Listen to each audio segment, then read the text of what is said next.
supporters, and welcome back to my channel. So it's time for a recap of what went down on last night's episode of Teen Mom Next Chapter. Per usual, I streamed it using Philo, and I've got an affiliate link down below if you too would like to sign up for a free trial to watch Teen Mom Next Chapter or over 70,000 different reality shows on Philo. Okay, it's in the description box of this video.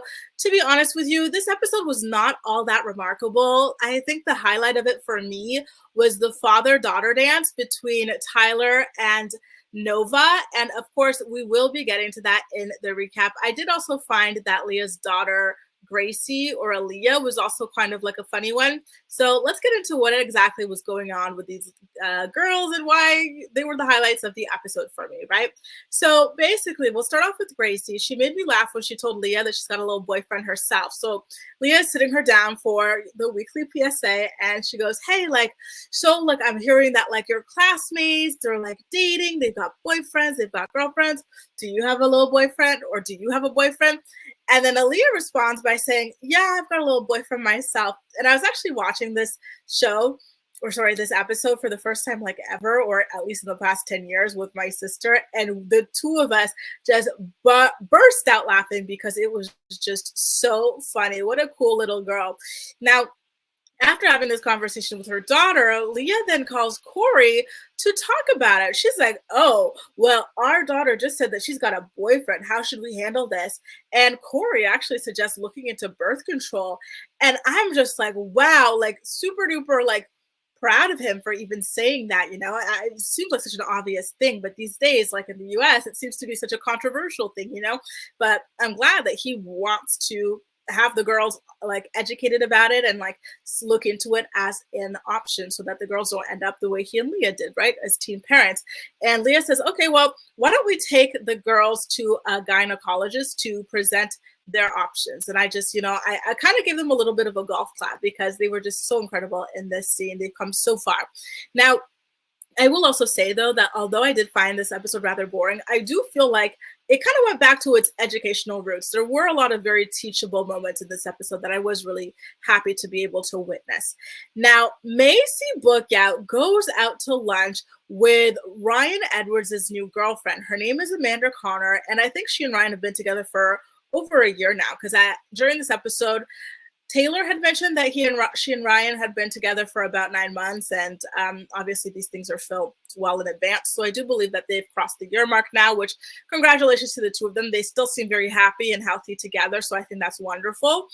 And we also did get a throwback to the fact that Amanda did appear in 16 and Pregnant. She was the one who was asking Macy a specific question about Bentley. I forgot what it was. I think, she was asking Macy like what she'd name the baby, and like she was cradling the baby bump. So it's just so crazy how that's the girl that Ryan is with now, you know?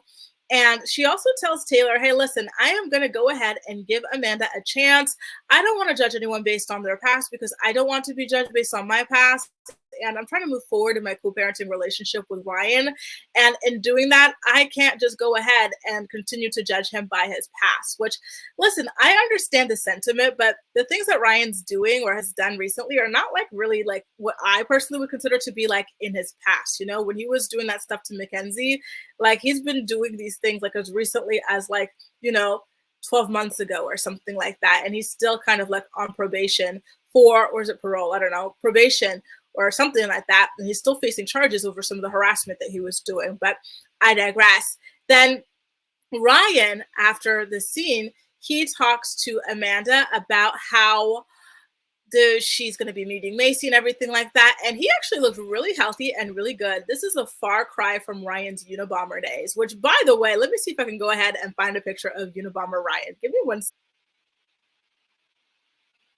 It's my lucky day because I did happen to find that photo of Unabomber Ryan. So this was him in his Unabomber era. And this is the actual Unabomber, Ted Krasinski, when he was caught. Do you see the resemblance? And why I call this Ryan Edwards era his Unabomber era. Yeah, too funny. So anyway, he looks really, really good here, doesn't he? I would even say handsome, like really handsome. And that's like one thing that's just so sad about this Ryan Edwards story is that here's this handsome man who comes from what I believe is, or what I think, but, you know, of course I most likely am wrong, is like a good, stable 2-parent home, middle-class home, and then he wound up the way that he wound up, right? It's just such a waste of all the privileges afforded to him, but I digress.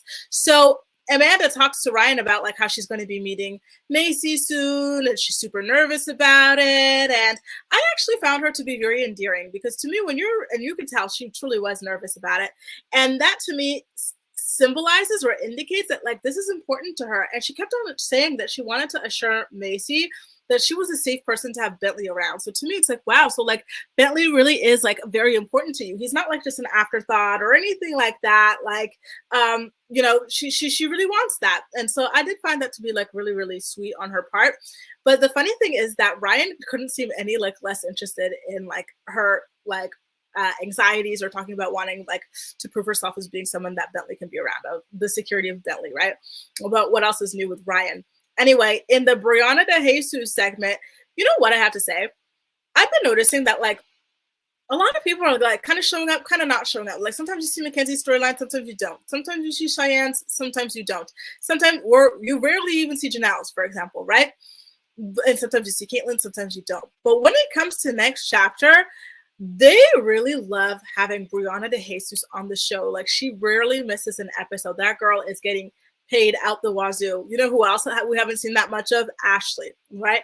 But Briana, if I'm remembering correctly, she's been in pretty much every single episode, which, you know, is amazing for this show. So she gets a phone call from her mother, Roxanne, who is currently in inpatient treatment, trying to detox from methadone, which she was on for several years. I think she said she'd been on it for like 30 years or something like that, which I do find to be rather incredible.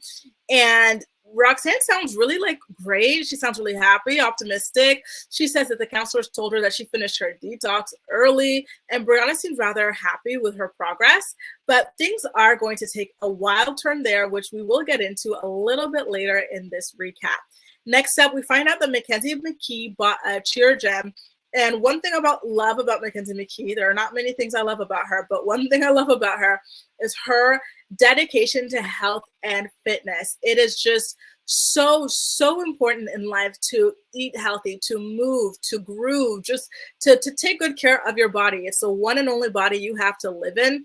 And, you know, to be honest, like I'm often quite shocked at the way in which people eat and just don't move around a lot in this show. And so I do find that to be a rather refreshing part of Mackenzie's like segments. Like she takes good care of herself, and it shows, right? Now she bought this cheer gem, and she and Cassandra then go to a fertility clinic to learn more about IVF. And oh my God, like they're starting to frustrate me at this point, both of them. They tell her at the clinic to get on birth control to help with the process. And she says that the last time she was on birth control, they messed with like her physical and mental health. So she's claiming that birth control completely blocks her insulin production.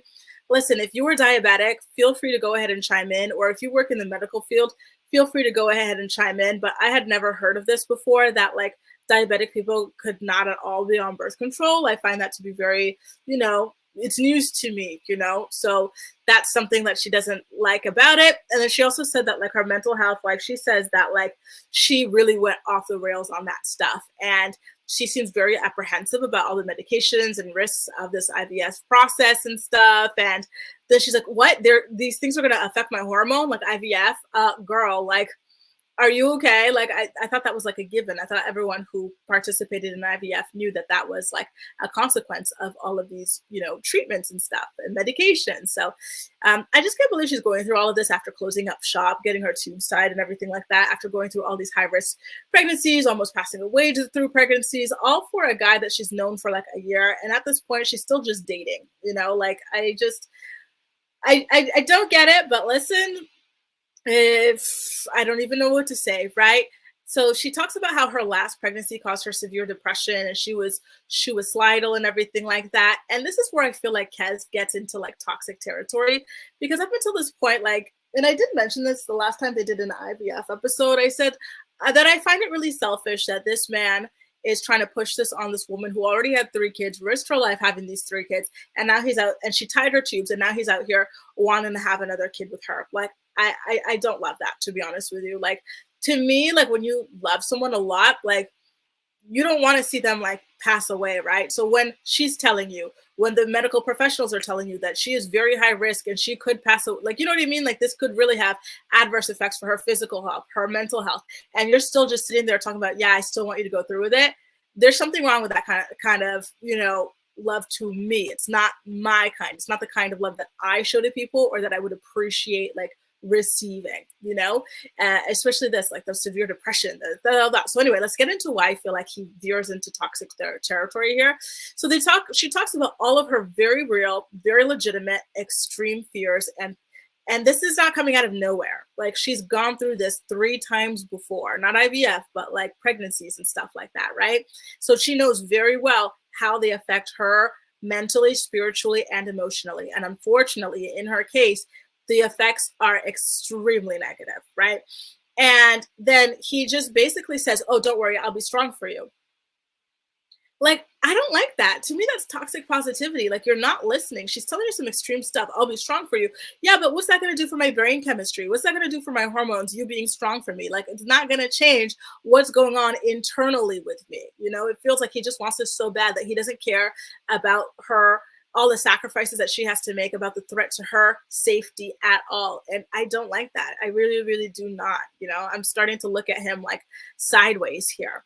And I just feel like he's very selfish. And then at the same time, I feel like she's very reckless for even like being willing to go through with all of this for like a man she's known like for a year just to keep him or something like that. And we know McKenzie will go through the ends of the earth to keep a man, as evidenced by the way she held on to Josh, right, with a very firm grip, even though that was not a man worth keeping. So yeah, very unfortunate. But listen, it's her body, her choice at the end of the day. If she wants to do this to herself, she can go ahead and do it to herself. Like, it's her decision to make at the end of the day. Now, Leah gets into that gynecologist conversation with her daughters again.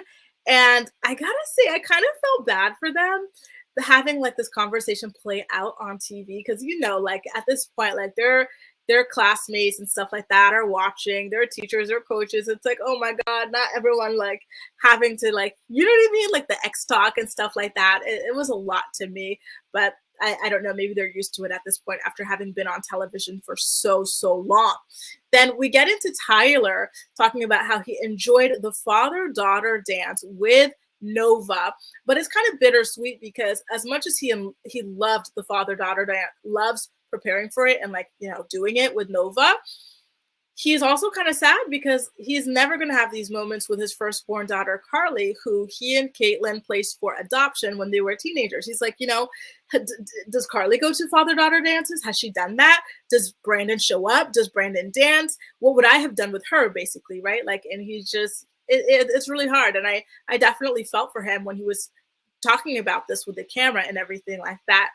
Then it's time for the father-daughter dance. They go out for dinner, and Nova, oh my God, I could have sworn I had a screenshot of this. Where's my screenshot of Nova grilling Tyler about what he and Caitlin were doing, kissing on the mouth at her age? She's like, what were y'all doing kissing? Like, that is crazy. I guess I don't have the picture, which is so crazy because I do remember taking, here it is. Yeah, let me pull it up. I've got, and it was already here. I guess I'm just blind to it or something like that. So this is her little face. And she's like, what, you were kissing? I have no problem with it if that's what she wanted to do. I'm just telling y'all, I think that's crazy. I love her personality. I think she's just so cute. Like, she's just so peppy, so spunky, so funny, so smart. I really, really like her. You know, I do. I find her absolutely adorable. And it's just so crazy to think that Caitlin and Tyler were dating when they were her age. Let me put up a picture of her. Look at how tiny this girl is. She's probably like 50 pounds or something like that, right? Like, that's how little and young she is. Caitlin and Tyler had already started their relationship at that age, and it carries on to this day. 30-something years old, and they started when they looked like this, you guys. That is wild. Like, kudos to them for being able to make it work that long from that age. Let me tell you, there are grown folks out there, myself included, who get into relationships, like, you know, with all our faculties formed and everything like that, as grown folks paying our own bills and everything like that. And they are not lasting as long as Caitlin and Tyler have lasted, you know? And listen, I'm not one of those people that thinks that just because a relationship is long, it's a good one, obviously. Like, take a look at how long McKenzie was with Josh and how terrible that was. take a look at how long like some of these other relationships have been and how toxic they've been too, right? For example, I don't think that Macy and Taylor are in a happy relationship. I don't think it's the greatest thing. I think that Corey is using Taylor as a placeholder. So like, I don't mean this to say like if it's a long relationship, it's automatically better or this, that, or the other, but I still do say kudos to them for making it last that long from childhood, because you don't even know who you are at the age where they met, but they knew that they wanted to be with each other. And I do find that to be rather special. So he asked Nova what the young boyfriends and girlfriends be doing in her school, because obviously at this age, this is when they start. And I remember when I was in school, like the boyfriend girlfriend thing started when in the 5th grade. I don't know how old we are in the 5th grade, but that's when people started having these little like boyfriend girlfriends things. And you know, the things that Nova described are the same things I remember. Like people were just holding hands, people were hugging at recess and stuff like that. Like, you know, like nothing too crazy, just like, you know, regular things. Like there was a time at the end of the school year, I think it was at the end of the 6th grade, because we would all be like leaving the school, the elementary school, and going our separate ways. Some people were going to, this was a Catholic elementary school. So some people would stay in a Catholic high school, but to do the Catholic high school, we had to go to like the next town over because we didn't have any in our town. Because remember, I'm from a small town. And then some people decided to switch over to public high school because the parents did not want to commute them that far. It was like a 40-minute bus ride, y'all. Like, or if you're driving in the car, it's still super long, like 25, 30 minutes or something like that, you know? So all of these boyfriend, girlfriend situations knew that the jig was up, y'all. We're all going our separate ways. Now's the time when we kiss. So on the last day of the 6th grade, all the boyfriend girlfriend crews, they were kissing. I didn't have a boyfriend girl.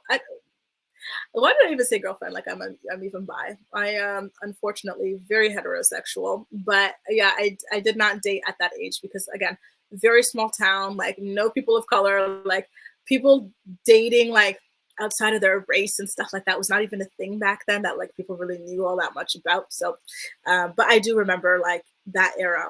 Did I just post something on Instagram? Because all of a sudden people are liking like my Instagram. I'm getting all these notifications. I'm like, I think I posted something like maybe like 2 days ago. Huh, interesting. So yeah, she says basically that the little boyfriend girlfriend things, they just be kissing, they just be hugging, and they just be clingy, and that's it. They are not kissing. And she said, I think you'd know if I were kissing, right? And he's like, no, I wouldn't know actually. She's like, well, I'll be honest with you. And for now, I have never kissed a boy.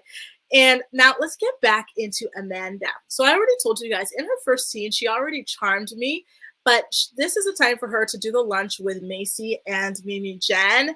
And again, like she talks about how like she has been just in trouble pretty much her whole life since she was a child and everything like that. And that's how she wound up at the adult school that Macy was in. Macy was in it because she got pregnant and she wanted to wrap up that high school experience quicker. But Amanda was in it because she was getting kicked out of regular high schools.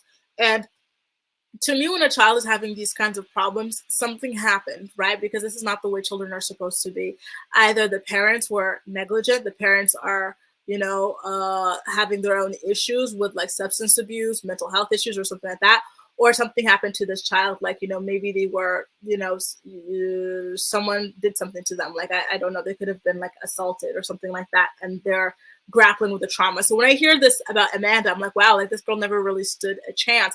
This is why I am so pro like the idea that like stop telling people to have kids, because so many people have no business raising kids. And then what happened? They struggle through life the way Amanda did, because when she opens about her parents, she says that her mom was like, I don't know, a rug addict, I think it was. And I'm like, well, yeah, of course. Look at how you turned out. Like, this is like, you were a symptom of that. You were a casualty of that. You could have had a beautiful, amazing life if you were born to other parents. You know what I mean? So I'm all about, don't have kids if you don't think you can do it. Give women access to birth control. Like, just no, it's not fair that people have to suffer the way that she had to suffer throughout her life, right? And then she also talks about how, and I think her mom passed away, but also her dad. So if I'm not mistaken, Amanda is an orphan already at this young age. Her father passed away due to bone cancer. So she's been through a lot.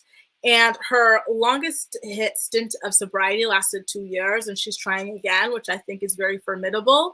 And Macy tells Amanda that she doesn't hold anyone's past against them because, again, Ryan's got a past and she wants to move into a positive direction with him. And so she wants to extend that grace to everybody. And This is when Mimi Jen chimes in. So as you saw in the title of this video, Mimi Jen tells Amanda to her face, listen, girl, I did not want my precious son dating you because he's been struggling with his own sobriety and his own issues and demons and stuff like that.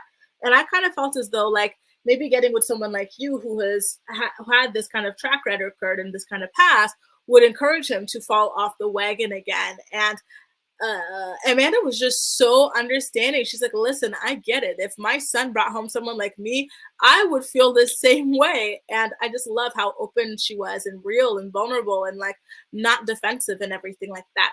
Then she assures Macy and Mimi Jen by telling them, listen, I told Ryan, if you fall off the wagon, you have to leave me. We got to break up. And if I fall off the wagon, I'm going to leave you. I'm going to break up with you. Like, we're not doing this as people who are relapsing left, right, and center. I want to change my life and everything. And I said, you know, good for you, girl. And I really hope that that works out. And again, they seem to be happy. They seem to be positive. I have not seen Ryan getting into any trouble, which is, you know, huge. If you remember how he was the past 2 years, right?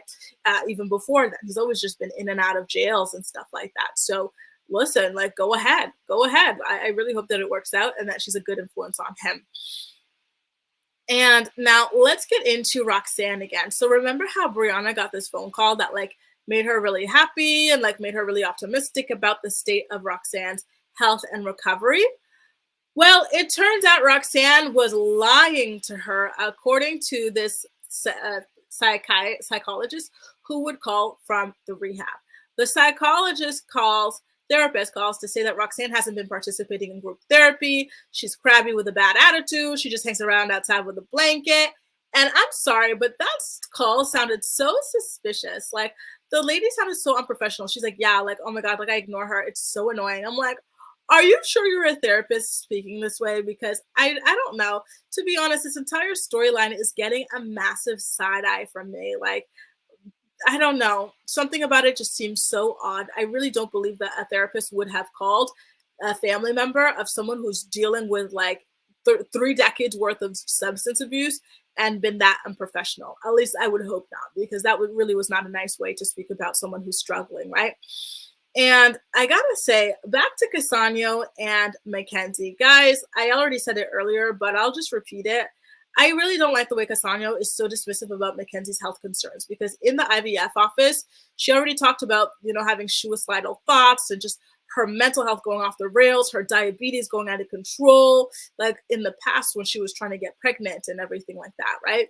And he said, oh, I'll be strong for you, which again, you being strong will not change anything for her brain chemistry or her hormonal balance or her insulin levels, okay? So I don't like how he said that. I know he means well, but I find it to be very dismissive. So now they're driving home from that appointment, and what happened? She tells him again about her health concerns. She's like, I really don't know if this is a good idea. Like, and then she talks about how this is basically life and death for her. This can just ruin everything. She could spiral. She could lose everything, right? And he tells her, she's like, how am I, like, I just bought this cheer gym. I'm supposed to be like coaching these girls. And he's like, oh, like, I'll take over the cheer gym while you're like heavily pregnant or whatever. Like, I'll just do this, tell them go here. McKenzie's out, but I'm here. It's like, why are you like ever actually like listening to this girl? Like, you're always trying to minimize, downplay, distract. Like, why don't you just listen to her, respect her feelings? Like, just, this is extreme stuff we're talking about. We really, really are. And he just, I don't know. I don't like that. I really don't. Like, I wonder if McKenzie feels heard in that relationship, because I feel unheard for her, you know, like I can't. Now, she says that Josh left her over her depression, like with her last pregnancy, I think it is, because she just went crazy and she fears that the same thing will happen with Cassano. And he tells her that like he'll never leave her. And then she finally tells him to like cut it out, dude. Like, cut it with the toxic positivity. Just let me have negative feelings. Like, these feelings are just as valid as happy feelings and stuff. And I was so proud of her for telling him that. Again, I don't think Cassandra a bad person. I do think he means well. But unfortunately, I think he is just wanting these kids so much that he is completely like ignoring the very real, the very grave risks to Mackenzie's health and like her life, right? So I hope he like actually is listening and taking in that feedback and willing to talk about the negative sides of things, because pregnancy is not all sunshine and roses, right? Like, as people should know at this point in life, like it's a very real serious thing. Isn't it considered like a life-threatening condition? Like, it's very, very serious. There are a lot of risks associated. So I really hope that he educates himself on that. McKenzie says that next she's going to see an endocrinologist, so someone who specializes in diabetes, pregnant women and stuff like that, to make sure that having a baby is right for her. And then we get into Leah Messer and her twinsies recapping the gynecologist appointment. So I know I said earlier in the recap that I kind of felt bad for the kids, that like they were talking about this stuff like on TV and everything like that.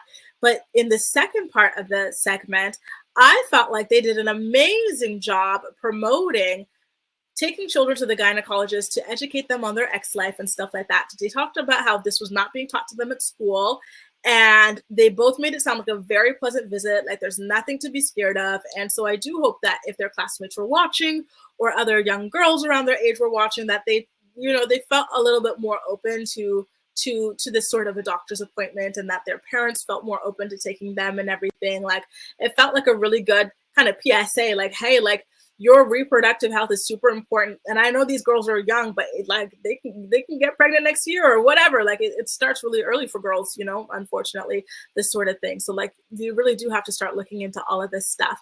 And then Leah and Gracie then advocate for changing the laws to allow women and girls more access to reproductive health services, which 2 snaps for my girls. I thought that was amazing.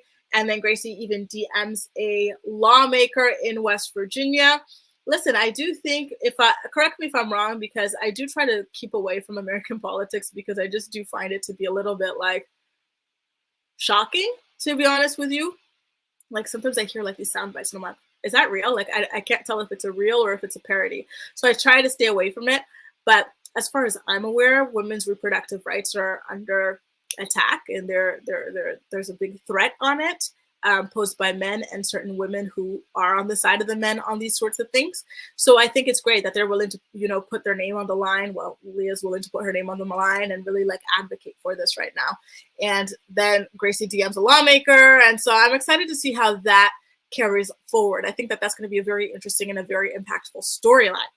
Now, let's get back to Florida, you guys. Let's get back in the sun, because Briana is about to tell us, well, she's about to link up with her sister, Brittany, and tell her like what went down with the mom, the psychologist or whatever, therapist, telling her that the mom was lying to her. And then they get into a 3-way phone call with the mom in rehab.